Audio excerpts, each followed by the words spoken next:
This is one more contextual based question. Let's see what is it based upon. Let's read it carefully and be very slow in our attempt. In a subway network of stations, every journey consists of a start point and a different end point. If you consider just two of the stations, call them A and B, then the only two possible journeys are AB and BA. That means we are counting from A and then we are also back counting. If you add a third station, there are six possible journeys. It says list the six journeys that are possible with three stations. So I'm going to first use A as a starting point and two different ending points, AB, AC. I'm also going to use B as a starting point and see what are the possibilities. That's only BC.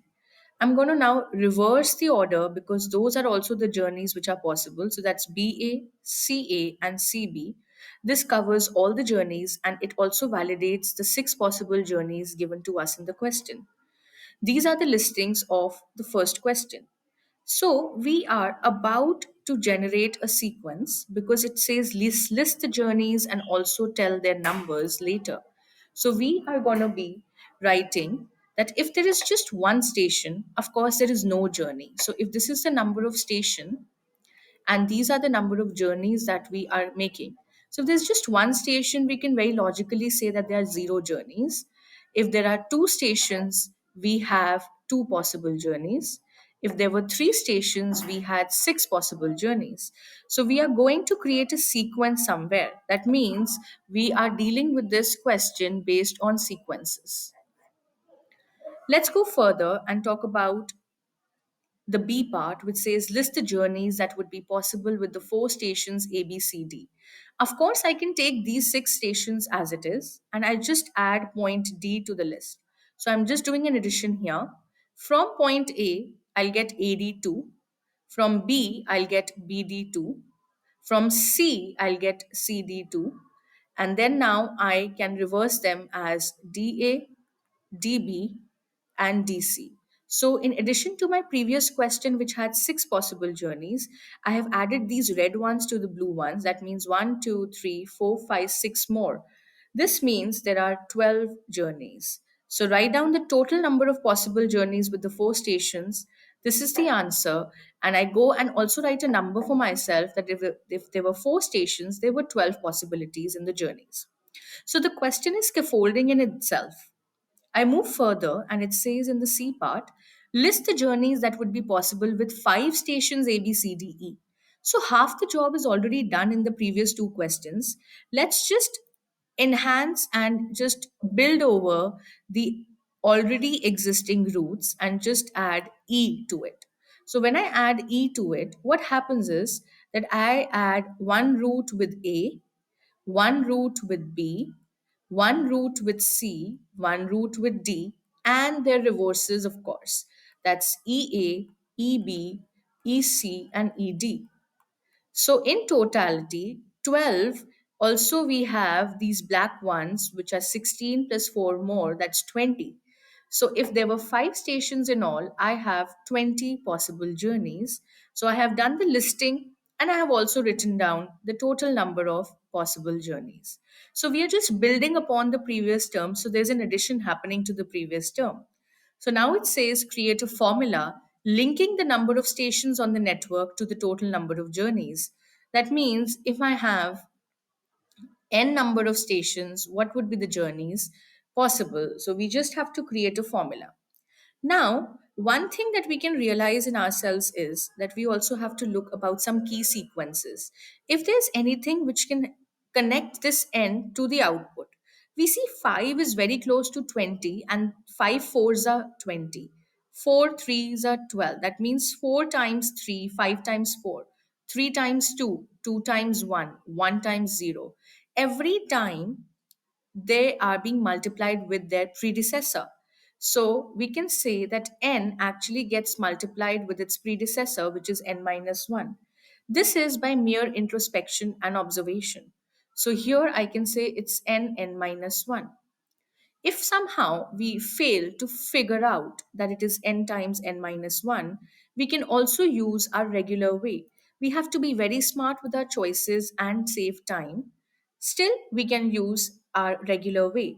We can see that this is a plus 2, this is a plus 4, this is a plus 6, and this is a plus 8. First difference is not constant. This is a plus 2, this is a plus 2, and this is a plus 2. The second difference is constant, hence, this is a quadratic sequence.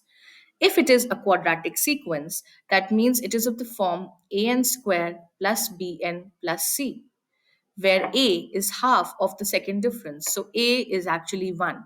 So I am at n square plus bn plus c.